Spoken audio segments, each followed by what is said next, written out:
Okay, there are 5.7 million registered limited businesses, and it's estimated that we see around 4,000 ads a day. I think that's a little bit more with like social media and things like that, so stand the fuck out.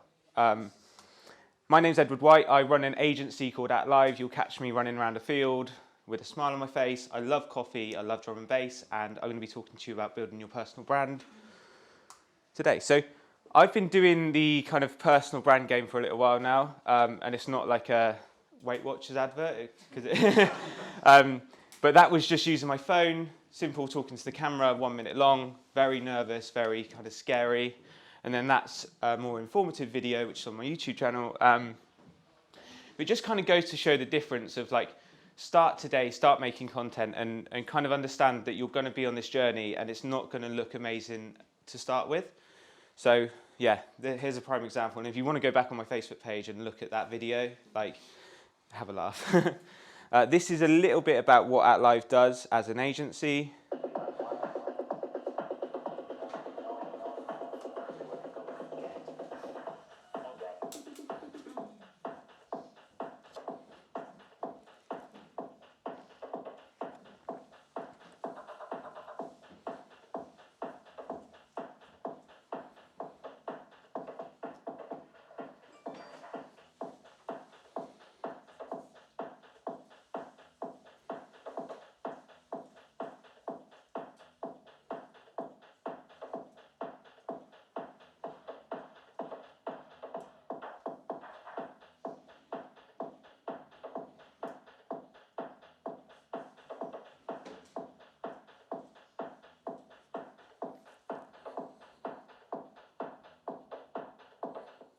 So yeah, a little bit about what @Live does and who doesn't like deep house at 9 o'clock in the morning.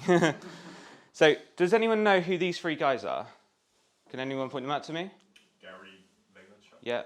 And Huffington. Yeah. And Tony Robbins. Yeah, so they've all built their personal brands, and you know that because of their personal brands. So I'm going to go through 3 examples now, not these guys, but or one of them is, but yeah, of people that I follow and the reasons kind of why I follow them. So obviously, as you know, Gary Vaynerchuk, he is kind of the king of personal brands, as everyone would say. He's got about a team of 16 people that help him make content for the social media platforms. His kind of content is very sporadic, so he does a kind of document over create method. So a bit like Jack's filming my talk now, I can make content out of it. He kind of does that method of film everything that he does, his meetings, his talks, his interviews, things like that, and then he'll make content out of it and publish that to the various different social media platforms, which I'll go into in detail. He's also got a podcast, which is called the Gary V Audio Experience, where he gets guests on and uses the audio from his videos. And then the Ask Gary V show, which is a interview kind of style format. Another guy, does anyone know who this guy is? No, so he's a famous YouTuber called Peter McKinnon. He's a photographer, videographer. I follow him because I am into videography myself and I enjoy it. He takes a more kind of creative approach, so everything that he does looks very nice. If you see the kind of comparison to Gary V, is very thought about how the feed looks and the design and stuff, so he's a very creative person. He's also got a podcast with another YouTuber called Matty, and then he does like tutorials and things like that on his YouTube channel to kind of give people advice and share his kind of knowledge. So another person, does anyone know who this is? Yeah, so Will Smith has only recently just come on social media within about the last year. I'm not sure if anyone's seen his content or if anyone follows him, but he is killing it at the moment, just because I think his creative team are very, very clever in what they do and how they kind of put stuff together. So his feed is a mixture of family stuff, photos. He's also got a YouTube channel, which he started only a year ago. That is basically a daily, kind of weekly vlog of what he's doing and the movies that he's involved with. This video is just him introducing himself on TikTok. But I do a lot. Shoot a shot. Yo, I'm coming in. I guess I'm on TikTok now. That was weird, though. So he's obviously got a creative team behind him. I'm not expecting you to make content like that. But just think about if one of the world's most famous actors is going onto Instagram and social media, then and you've got it as a platform to use yourself. Like, think about that. Like, he's becoming irrelevant as an actor. So by being on Instagram, on TikTok, on YouTube, he's becoming more relevant where the people's attention is. So building your personal brand. Do you? This is really important. A lot of people, when they try and build their personal brand, is they try and fake it and try and make it not authentic to who they are. So if you like swearing, then swear. If you like a certain type of music, then put that out there. Don't try and be that corporate-esque style if that's not you, just because people will see through it. So vlog. Does anyone watch any vlogs on a kind of daily basis, weekly basis? Yeah, who do you watch? Yeah. Gary Vee, Casey Neistat. Yeah. Okay. Does anyone else watch vlogs, or does anyone know? Yeah. Podcast count. Yeah. I'm going into podcasting a bit, but yeah. So a vlog. So these are the different platforms. I'm going to go through the different platforms that you can use. A vlog can be added to YouTube, Facebook Watch, which is Facebook's competitor to YouTube, and then IGTV, which is a long-form video platform. Then we've got podcasts. So which podcast do you listen to? Lots. Lots? The Talk Show by Daring, the guy who writes for Daring Fireball. Oh, okay. It's all about tech That's good. and stuff. Yeah. Does anyone else listen to podcasts on the kind of? Yeah. So podcast listening's gone up so much in the last year, and it's because it's that passive attention. So if you can maybe create content for a podcast, you're tapping into another audience that you might not necessarily tap into. Podcasts that you probably know about are Spotify and Apple Podcasts. Anchor's a really good tool. So this is, if you want to get your podcast onto these different platforms, Spotify, Apple Music, you can upload the sound to Anchor, upload the images to Anchor, and then the RSS feed will actually link it through to Apple Music and Spotify and Google Podcasts and all the other things. So use Anchor, anchor.fm, great platform. So written, does anyone write blogs or read written words? So yeah, what's your blog about? Do you have a set subject or? Yeah, it's just about helping people through with marketing tips, ideas, that sort of stuff. Okay, that's cool. What do you use? We use WordPress. Yeah. All that, and it accompanies our podcast that we run. Oh, okay. alongside it. That's cool. So yeah, Medium's a good platform to use also. WordPress and Blogger are the same sort of thing, just in terms of a website builder. And then LinkedIn articles. Like LinkedIn articles are really good because it stays at the top of your profile. So people will be able to see what you've written about. And I can't stand writing personally. I'd much rather make a video and be on video and talk to the camera. But I've written a couple of articles. It just took me a couple of hours to do, so I don't do it. Micro content. So who does anyone produce content for all of these platforms? No? Okay. Does anyone do it for Facebook? Has anyone started building their personal brand? Should we start there? Okay. How are you finding it? Slow. Slow. What are you finding slow about it? Gaining an audience. Okay. Yeah. What platforms are you using to build it? I've only got a Facebook page for a small charity that I'm sort of starting. Okay. Is that a brand page or is that your It's a brand name? page. Yeah. So I'd maybe start a page about you. That makes, and I know that sounds really vain and egotistical, but by telling people what you're doing, you can kind of then sell them into your other brand, if that makes sense. I'll go into that in detail, but yeah. Like an organisational page rather than a personal page, because obviously you can't have Facebook shuts you down if you try and create multiple entities. So do you mean create an organisation? So a business page of you, yeah. I'll go into that in detail, but yeah, so have, my name's Edward White, so Edward White as a page, and it sounds really vain, and like saying that to myself, it sounds really vain, but by putting out content, I can see what's working, and then I can run ads against people.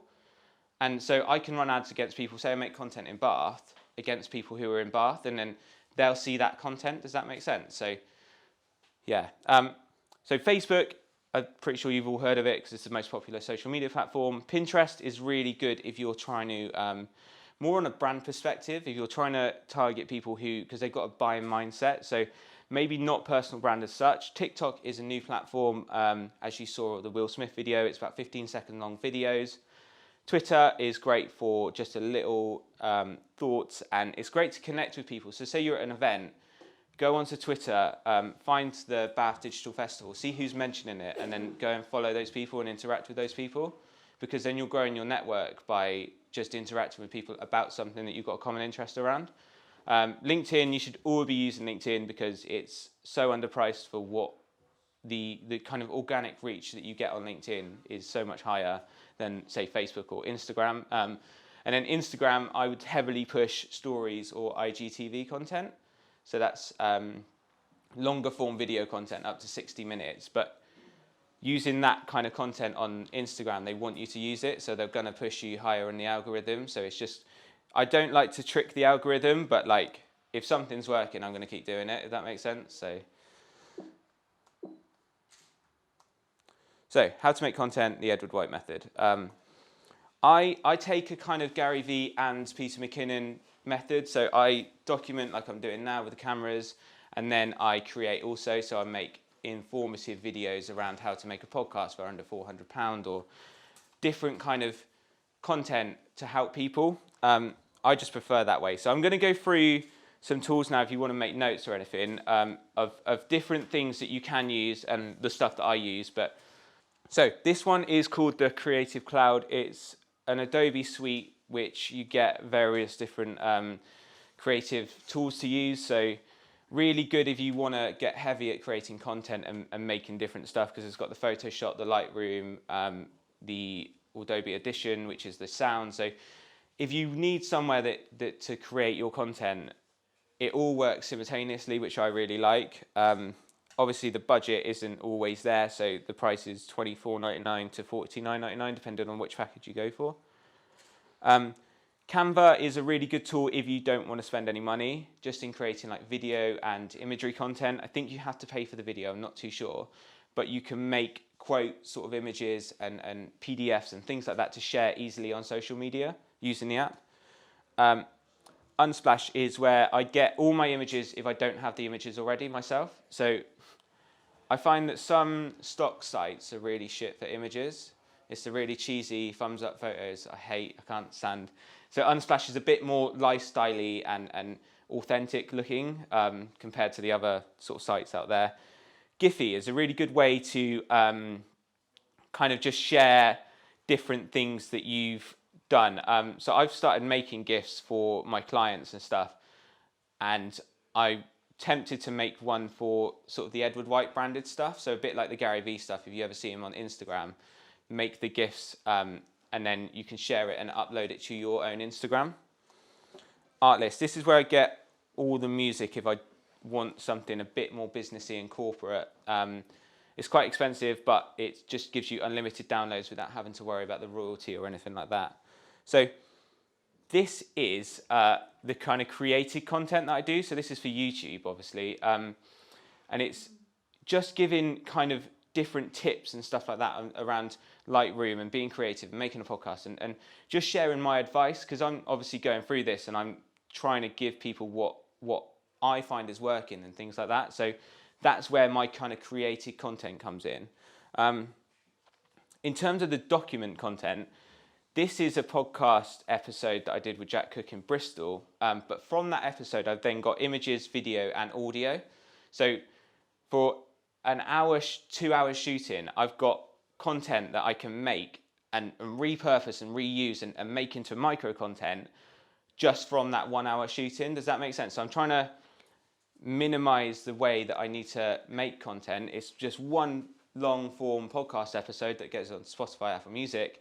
Then I've made content. So this is a little bit of B-roll that I make just because I like shooting B-roll. It's kind of my zen place. I put a bit of music on, go around, shoot. If it works.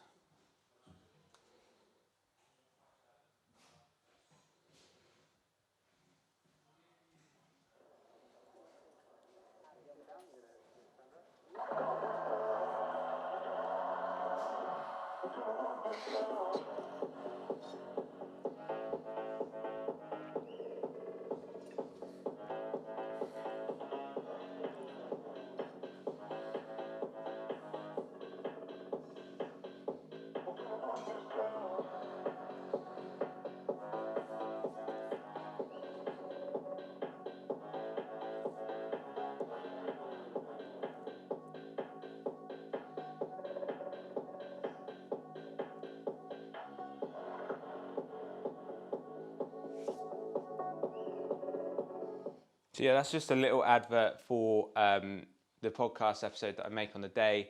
And then from that podcast episode, I've got about 8 pieces of micro content that I've made as a social first kind of way. So you see the text at the top to draw attention to it. It's got captions. It's got the branding. I'll show you one. So this is me talking about the Bath Digital Festival, actually. Are you nervous? Yeah. Yeah, I want it, yeah. What are you nervous about?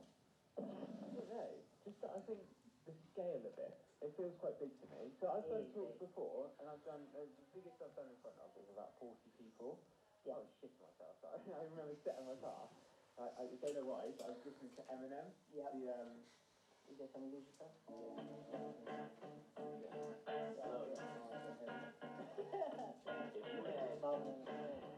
One shot. Yeah, I was listening to that, and I don't know, that for some reason calmed me, but I was still so nervous. Yeah. But then, about 30 seconds in, all of that kind of went. I tell you when it went, is when the audience first laughed at me. Yeah. Not at me. And you're with you, yeah?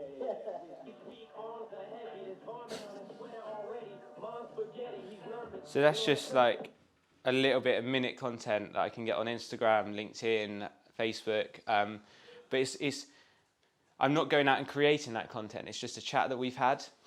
We talked about TikTok as well, which I put out this morning. But it's just various different subjects. And that's why, to me, a podcast works really well. It's because I can get loads of content of stuff that I talk about, make it into like a sort of advert format, and then make it into an informative document sort of format for social media. So think about that when you're making content. If you want to make content for your personal brand, is how can you maximize it to reach?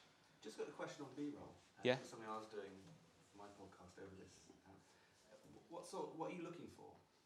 Because it's obviously extra footage that you can cut into it.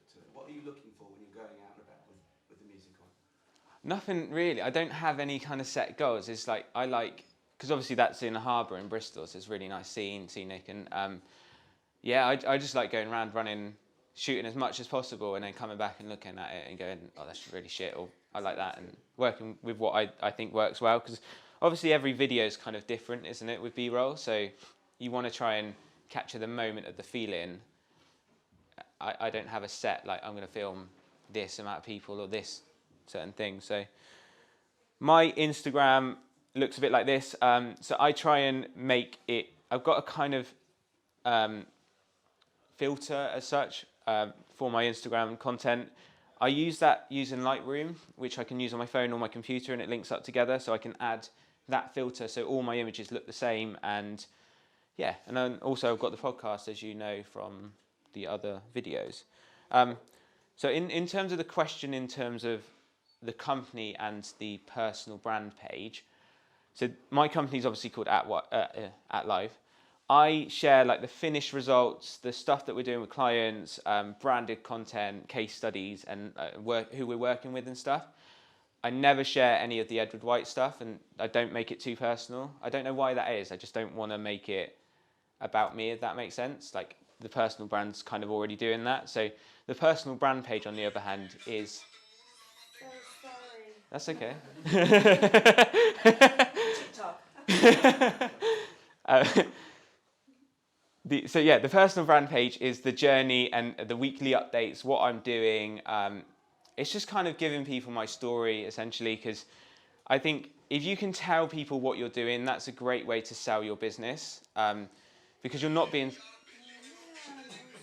I'm going to turn my phone off. I think. It's a good choice of music to play.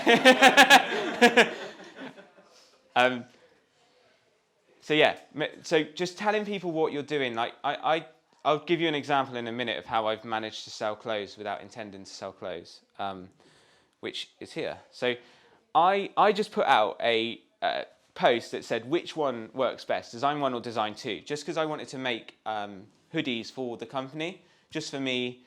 No other kind of intention. I started making the hoodies and was like, this is what I'm doing. Here's some screen print examples.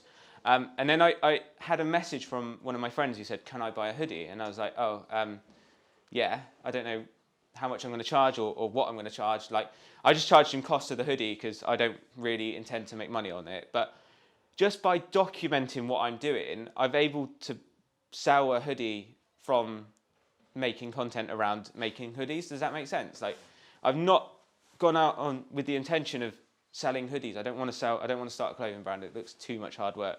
But I've already managed to sell 2 hoodies off the back of just making content around it. Plus they look pretty good.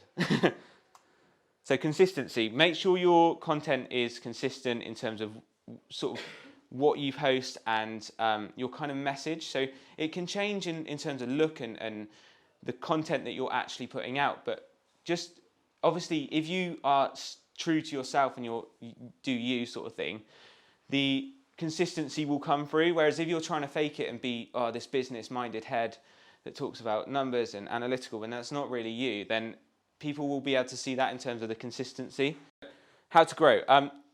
Can you talk to the person next to you if you don't know them and just ask for their name and then connect with them on LinkedIn?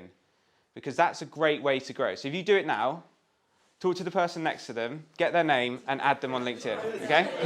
That's a really good way to get connected to people is network. Network in your kind of personal lives and obviously at this kind of thing you don't really talk to people because it's not a traditional kind of networking event, but afterwards maybe find the people because you've got that common thing to talk about. You've got Bath Digital Festival to talk about. So connect with them, grow with them on LinkedIn, and then by putting out content that you do on a daily basis, if you decide to make content, they'll start to see it and they'll start to see your work. And that kind of goes back to if you make content consistently and you connect with people and grow, that's how you'll kind of develop the business leads and the people coming to you saying, oh, can you do this video or whatever it is that you do, just by growing. So you can do paid advertising and there's ways to go about doing paid advertising for LinkedIn and Facebook, which are really powerful. And if you want to go into it, it's quite heavy. So have a look at like Google how to run a LinkedIn ad and it will tell you basically.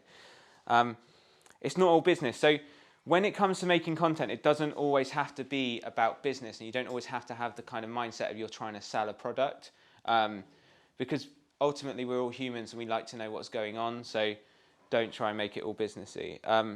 So these are my 2 top posts that did really well this year. One was where I gave a talk to a school in Swindon, where I'm from, and then another one was actually a picture of my legs, which has a kind of reasoning behind it. I know it's like kind of weird, but so basically, if you think of any kind of generic marketing woman, and I'm not trying to stereotype, but they do this a lot on Instagram, and I saw it twice in 1 week, so I thought I'm going to do my own. Did my own, and it just blew up on LinkedIn actually, and I had like really inappropriate messages from older women, so might not like advise doing that, but yeah, just be yourself, do what feels authentic, and just put your message out there. Like I'm not trying to be selly. I'm just making content, and I'm saying this is what I'm doing, and then in return, I'm getting people coming to me saying, "Can you do that video? Can you do that photos?" And yeah, it's just a way to kind of grow your business without being that sales, because we don't like being sold to. Like I said before, we see 4,000 adverts every day, it's estimated. So by you being a salesperson, they're just going to ignore it. Whereas if you're a personal brand, people are going to follow it and they're going to follow that journey. Yeah, so stand the fuck out. Thank you. Does anyone have any questions? Go on. Yeah, I had one about I was going to ask you anyway. You said about keeping the personal brand separate from Yeah. the business identity, and that makes a lot of sense because like on Instagram, I generate content and it would just pollute the little community that I'm in. Would resent having Head and Shoulders like popping up in there. But does that then dilute? Do you have to work hard to keep it as one thing? Because at the end of the day, you're trying to achieve one goal, which is followers, views, whatever, and you've now diluted that. And is that a problem, or is it power in it? What do you mean, sorry? Like having separate, as if you've got a separate Instagram For you and your personal business. my personal one. A personal Okay. brand, and then a business one. Why would you do that? I thought that's what you were saying, keeping them as separate. So my personal brand is what I'm doing. I put pictures of my daughter up there. I put various different things. But so I don't see why people do that. It kind of baffles me a little bit. Is why they have a business page and then they have their personal page, and it's like kind of if you were an all right person and you didn't mind what, like, if you go out partying, then kind of show that, but not like, do you know what I mean? Like, I wouldn't do it. Basically, it depends on who you are as an individual. If you don't mind people seeing your lives, then just keep the two. So business and then personal. Does that make sense? Like, I wouldn't necessarily make a separate page to have as a personal brand, because then that doesn't, to me, feel authentic. Yeah, I didn't think you were talking about the personal page. I thought you were talking about your personal brand. I mean, it's sort of probably me misunderstanding. No, I know what right you mean. there. Yeah. So here, so personal page is like authentic Edward White. Yeah. Right, and AL is just, the Yeah. business brand. Okay. Yeah. So I don't have another Instagram account or something like that to post to. Nor do I. I suppose my question is that already you have got a diluted audience, right? You've got two different identities. Yeah. So essentially, I think of them as like clients of mine. So I'm at Live's a marketing agency. So I think of Edward White as a client, and we make content for Edward White, and then I think of AtLive as a client, and we make content for AtLive. Yeah. Does that make sense? It's kind of the content marketing business of making content for the separate brands. So if I try and separate it, and I don't mind putting work about AtLive and everything about AtLive on my personal page, because that's what I'm doing. But yeah, I try and keep that one separate and look nice and more kind of thought about design and things like that. So Okay. yeah. Just out of interest, why do you separate them? Do you think there are some elements of your audience that wouldn't appreciate that side of it, and maybe it's too noisy for them, and they just want to look at the AtLive? What do you mean? Sorry. Because you've got these two brands. Yeah. And you've got probably two different audiences. Yeah. Maybe some crossover between them. Yeah. Is that why you split it? Because you feel that the audience on the AtLive side wouldn't appreciate what you do on here. They're not going to be on all these social media channels. It's just Yeah. too much. Too Yeah. They don't. So yeah, I feel like the AtLive stuff's very informative in terms of like how to do marketing, very specific. Whereas the personal page is how to make content or something new that I've learned on my laptop, maybe like a Chrome extension that I've got that people don't really care about, or I find don't really care about. I've tried it and I've tested it. Also, another reason is if I want to sell the company page, I don't want to make it too. If I want to sell the company, I don't want to make it too personal. Down the line, and I can just go, this is the brand we built.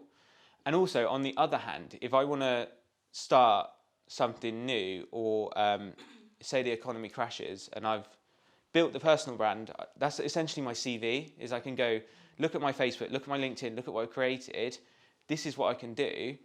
And people have seen it, do you know what I mean? So if that goes to shit, then I've got that, basically. So it gives you flexibility. Yeah, that's all it is, really. With all the different platforms, then for any form of content, what do you use to curate the content to put it out there? Do you have to put it out on every single platform individually? In other words, you've got to upload it to YouTube, you've got to upload it to Instagram, you've got to upload it to Facebook. Is anyone thinking of tools where you can just go, I want this content on my feeds in the appropriate format, and off it goes? Or is that a tool that hasn't been built yet? There's scheduling tools like Hootsuite and Buffer and things like that, but in terms of the sizes, they're all very different. So like Instagram, you want to have a vertical kind of video like you saw before. YouTube is like a HD sort of video. So there's nothing that separates the size. It's that I schedule in time myself, and I just go, right, I'm going to work for an hour and I'm going to make content around that, and I'm going to save it as that format, and then for Instagram. And it takes time, but then I think it's starting to pay off for me anyway. So And the reason I ask that is if creation of content is not your business, but it would help your business, but you're working on your business, and you've got time to create the content, where would you split your time in terms of what's the best way to get the best bang for buck for some content? Use your mobile. But not, but then obviously most of the time you're working on your clients or you're working for your business. So do you have any clients that wouldn't mind being recorded, videoed? Yeah. Yeah. I think that'd be okay. So record the video, record the meeting, and I guarantee that you'll say something that's quite smart, and you'll go, yeah. And do you know what I mean? You'll look back at it and you'll go, that's quite cool. So then you can pull that. You can get an editor on your phone, or you can use there's free tools online. I can't remember which ones specifically, but you can make that. It doesn't have to look the way that mine does just to start off with, but once you start creating content and you get into that flow, you'll start to to make content, you go, oh yeah, we'll add a subtitle and we'll learn how to do it. Does that make sense? So just by recording, like I've got 2 cameras recording, I can then pull out content and like your question, I can answer it and have it pop up on screen, and then, does that make sense? So yeah. What did you use to create your slide deck? Google Slides and Photoshop. Yeah. Any other questions? Yeah. So when you're creating your content, you said it's like you sort of put filters on all of them to make them the same. Yeah. Is it a fine line between them all concept, like you creating that brand that people recognise, and from it all just looking exactly the same and people getting bored of it? So I think the kind of way to deviate from that is to make the content actually valuable, or creative, or funny, or informative, and so it looks the same, but then what's in the content is different. So maybe it's something about doing a talk, or some kind of piece on a new social media platform. Then it looks the same, so people are like, when they're scrolling through, they're like, oh, that's Edward White, because I can notice the image, like subconsciously.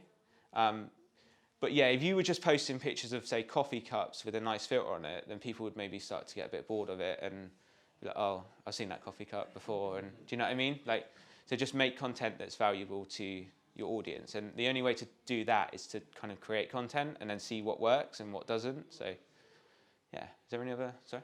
In line with what the gentleman was saying, if your industry is not the creation of content and you're trying to do this as a sort of an addition to all the other things, what's your ratio? You're saying you spend about an hour editing or finding the right thing to put. What's your ratio there of creation to, I mean, hours of video takes hours to go through and edit, and so how do you say, okay, I think that within half an hour you should be able to get what you think what you need, or using the tools that you have? So with the podcast, it's going to sound vain, but I actually listen to my own podcast in the car. So then I can make a note of when I say something good or when I think I say something good. So I'm doing something passive that doesn't require my attention, but I'm still listening out for, oh yeah, I said that about TikTok at 33 minutes in. Then I can go home and I can know that I've basically time-stamped it. So then I've got that content and I'm like, all right, there's the 8 pieces of content that I can make. Obviously, I've only just been doing video for about a year and a bit now, but you grow and you learn how to do it, if that makes sense. Like, it's like you never knew how to ride a bike, but if you start doing it consistently and keep going, you'll get better and better at it. Or alternatively, hire someone in your team to do it, or get an outsourced agency to do it. Do you know what I mean? Like, either do it yourself and find the time, or pay someone to do it, essentially. Any other questions? Who started their personal brand? Has anyone started it? Like, yeah, cool. How's I have put my hand up because I haven't really thought about it as that, but I know that that's kind of where it's going. I need to be myself, and that's the most difficult bit. Is coming from not a corporate world as such, but trying to be me without having an actual filter on me. Yeah, and it's hard. It's hard because you do care about what people think and stuff like that. Yeah, so sometimes too much. yeah, but you've just kind of got to put out content and realise that everyone's going through their own shit. So just know that they've got their problems in their life and you've got your problems in your life. But yeah, just get on with it, really. Thank you. Thank you. Welcome.